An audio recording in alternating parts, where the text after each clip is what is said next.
देश की ताकत तीनों है महान, जवान, किसान और जनता महान। शांति का विराम या रणनीतिक झुकाव। पहलगाम हमले से अमेरिका प्रेरित संघर्ष विराम तक की कहानी।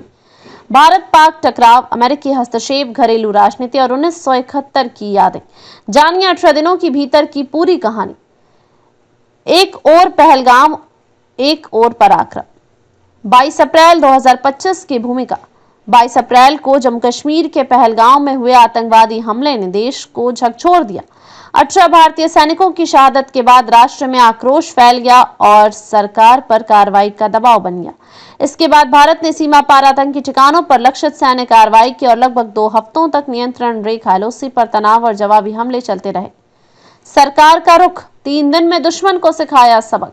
प्रधानमंत्री नरेंद्र मोदी के नेतृत्व में सरकार ने सीमित लेकिन प्रभावी सैन्य कार्रवाई का दावा किया। भाजपा नेताओं ने इसे दुश्मनों को घुटने पर लाने वाली जवाबी कार्रवाई बताई। मध्य प्रदेश के मुख्यमंत्री मोहन यादव ने कहा, हर भारतीय को गर्व है कि भारत ने आतंकियों को सजा दी और पाकिस्तान को सबक सिखाया।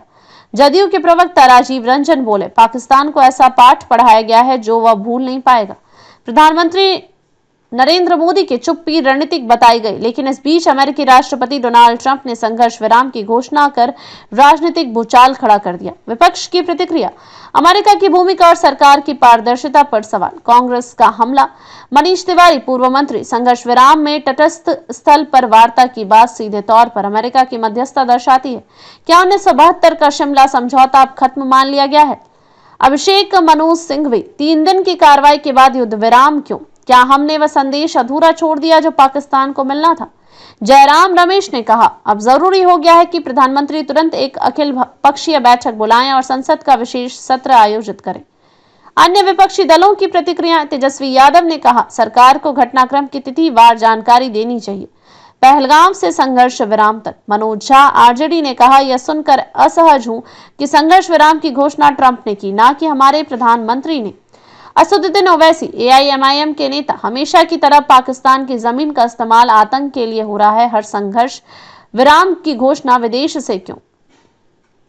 संघर्ष विराम और अमेरिका, मध्यस्थ या रणनीतिक खिलाड़ी। संघर्ष विराम की घोषणा अमेरिकी राष्ट्रपति ट्रंप द्वारा की गई। अमेरिकी विदेश मंत्री मार्को रूबियो ने बताया कि भारत पाकिस्तान दोनों पक्ष तटस्थ स्थल पर व्यापक मुद्दों पर वार्ता के लिए सहमत हुए हैं। यह कथन भारतीय विदेश नीति की मूलभूत द्विपक्षीयता सिद्धांत को चुनौती देता है। 2019 के पुलवामा बालाकोट घटनाक्रम के बाद भी अमेरिकी दबाव में तनाव कम हुआ था। इस बार यह और स्पष्ट दिखा। 1971 की छाया। इंदिरा बनाम वर्तमान नेतृत्व। कांग्रेस ने 1971 के इंदिरा गांधी के रणनीति को याद किया। अशोक गहलोत ने इंदिरा गांधी की सेना के साथ फोटो पोस्ट कर लिखा, इंदिरा जी, आज देश आपको याद कर रहा है। जयराम रमेश ने इंदिरा गांधी द्वारा राष्ट्रपति निक्सन को लिखा पत्र ट्वीट किया और लिखा, इंदिरा जी ने 1971 में तटस्थ स्थल को नकार दिया और पाकिस्तान को समर्पण पर मजबूर कर दिया। रणनीतिक विश्लेषण। क्या यह टिकाऊ समाधान है या रणनीतिक विचलन? संघर्ष विराम के संभावित परिणाम। पहला, स्थायी राहत, स्थायी समाधान नहीं। जब तक पाकिस्तान आतंकवाद के ढांचे को नहीं तोड़ता, संघर्ष विराम औपचारिकता भर है। दूसरा, अंतर्राष्ट्रीयकरण की आशंका। तटस्थ स्थल और अमेरिका मध्यस्थता भविष्य में कश्मीर पर वैश्विक दबाव बढ़ा सकती है। तीसरा, घरेलू राजनीतिक असहमति। सत्तारूढ़ दल के विजय दावे और विपक्ष के रणनीतिक संदेह ने जनमानस में भ्रम पैदा किया है। निष्कर्ष, युद्ध के बाद शांति या शांति से पहले असमाप्त युद्ध।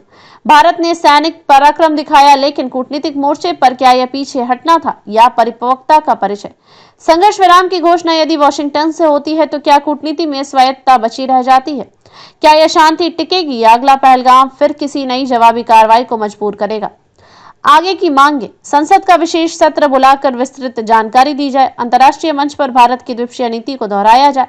पाकिस्तान के खिलाफ दीर्घकालीन रणनीति स्पष्ट की जाए।